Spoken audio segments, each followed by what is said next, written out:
Bob blwyddyn mae miloedd o fyfyrwyr yn sicrhau lle yn un o brifysgolion Prydain trwy'r gyfundrefn Clirio. Mae Clirio yn galluogi myfyrwyr i gysylltu â phrifysgolion ar ôl derbyn eu canlyniadau i ddarganfod os oes llefydd ar gael mewn cyrsiau gradd o'i dewis. Mae addasu yn broses debyg sy'n galluogi myfyrwyr sydd wedi derbyn canlyniadau gwell na'r disgwyl i ailystyried eu dewis gwreiddiol. Fe yfynnon ni i rai o'n myfyrwyr bresennol i roi ychydig y gyngor i helpu chi i fynd trwy'r proses Clirio Addasu mor llwyddiannus a mor di-drafferth a phosib. Os hoffech chi ddod i Mhrifysgol Caerdydd trwy'r system Clirio, bysa awgrymu 3 ffydd.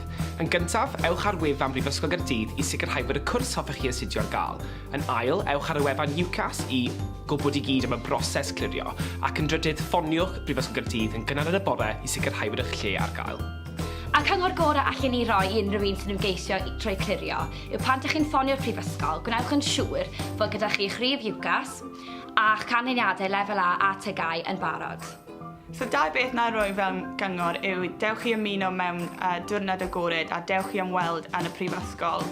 A'r ail beth fydd peidiwch â frwsio i mewn i wneud dywisiad ar gyfer y cwrs. Top tip fi am rhywun sydd yn dod i brifysgol trwy Clirio yw cael syniad o'r pynciau sydd allan yna sydd yn debyg i'r rhai ydych chi eisiau astudio. Enghraifft, os ydych chi eisiau astudio feddyggaeth, ond dyw feddyggaeth ddim yn Clirio, edrych ar cwrsiau fel biowyddorau sydd efallai ar gael. Am fwy o wybodaeth am y cyfleoedd Clirio Addasu ym Mhrifysgol Caerdydd, ffoniwch y tîm ar 0333 241 2800.